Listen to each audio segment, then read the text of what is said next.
Bo, congrats. Sean was just saying you can kind of see the light now at the end of the tunnel, 2 home games to get to where you want to go. What's it like to put yourself in that position? Well, it's good. I think it's the best possible position to be in.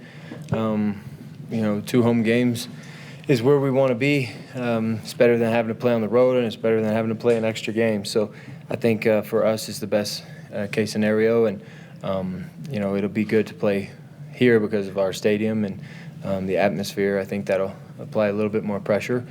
And then, but at the end of the day, it's it's an open tournament. It's going to be a really good opportunity to play really good teams, and each one that comes in here, it's going to be a tough, physical, competitive game. Bo, what did you like about the offense today, and what did you not like about what the offense did? I liked how we just managed the game and continued to find ways to get down the field and score enough points to not let them back in it. I think red zone, we were in there a couple of times, key moments, and change those 2 field goals for touchdowns, and you never know what happens on a few other drives. You get a little bit of momentum. So, we'll get back to the drawing board with the red zone, but we've been, decent there at times this year, so it's nothing, to panic about, but I think we can look into it a little bit. And then, just pleased overall with how we fought. Wasn't pretty the whole time. Jalil ran the ball really well. Guys were out there competing and battling, and they didn't play 3 of their guys, but the rest of their guys are still were out there playing hard. So they're a tough defense even without those guys. But thought their plan was really good too. They threw some different things at us, and probably just to throw off some keys for opponents in the future. But they brought some pressures and pressured us a lot.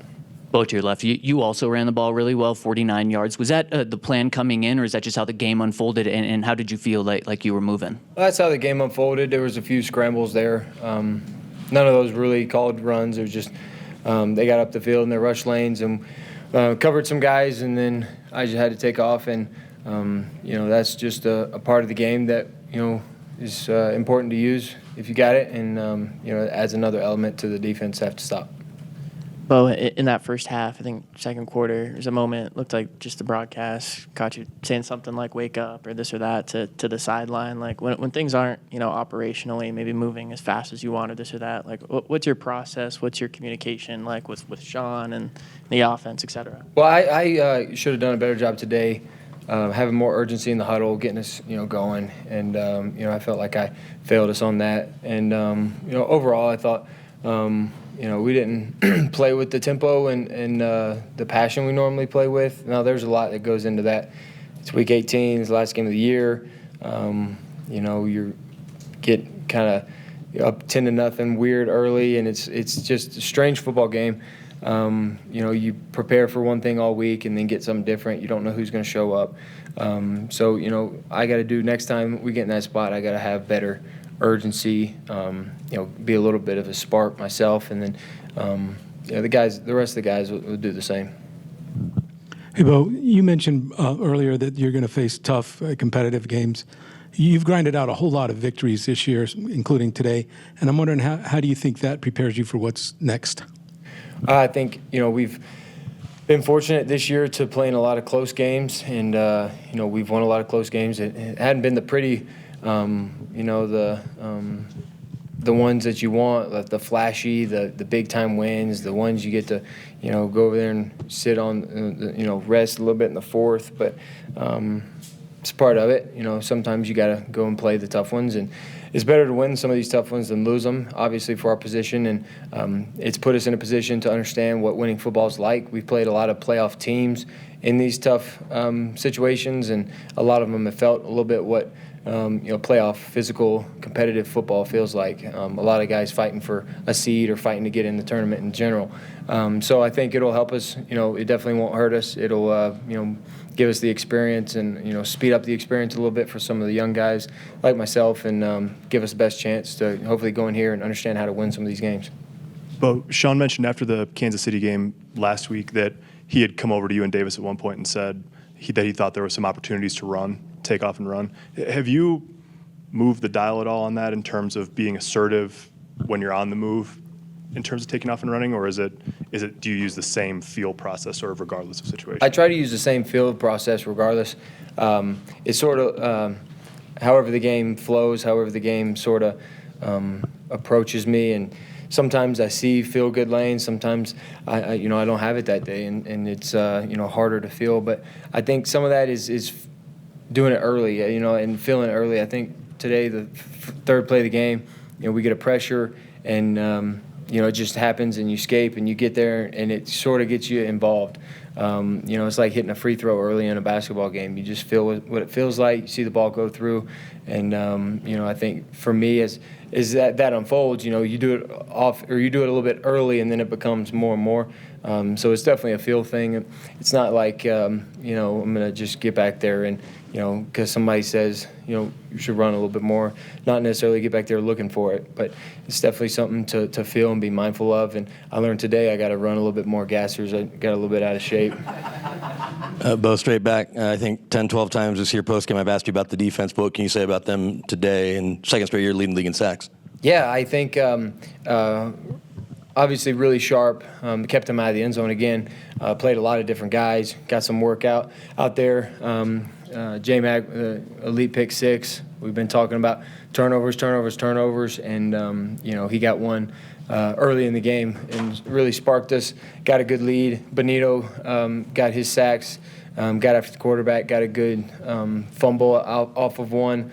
So we talked about that a lot, and that's something down the stretch we want to do a better job at. Not do a better job at, but continue to do well in is the turnover battle. And today we won that, and it just does a number on the opponent, and it's obviously better for us when we win the turnover battle. Two more for Mark and Sean. Two-parter, one serious, one not so serious.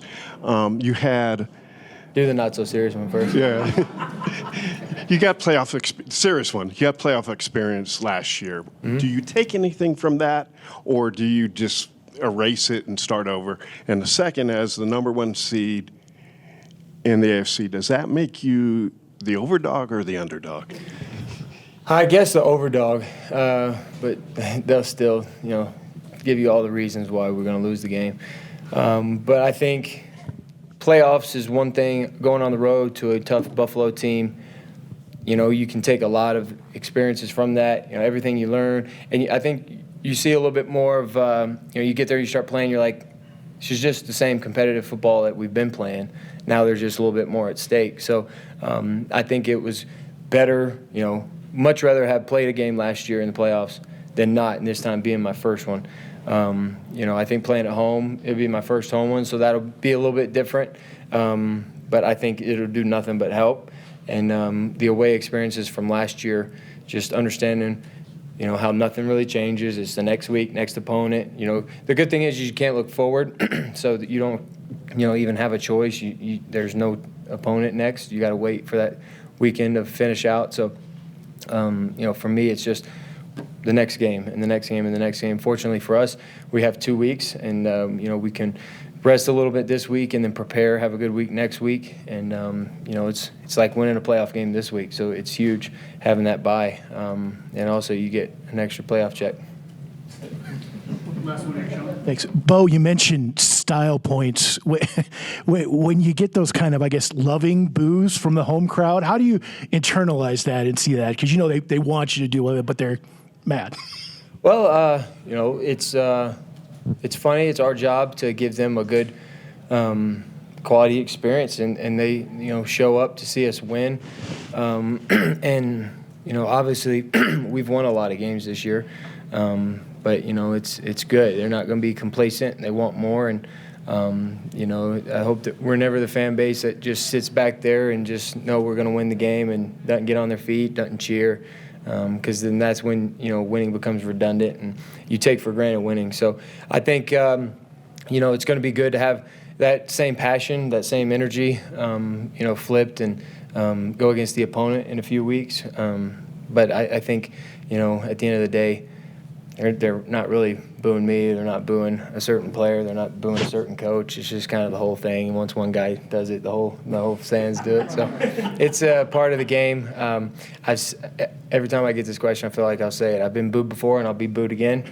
And nothing's going to change out of me. You're going to get the same effort, and trying to do our best out there. And we got a good team and got a team that we're all trying to find ways to grow and learn. And, we're not complacent right now as a team, which is good going into the playoffs. We still feel like we have some hunger about us.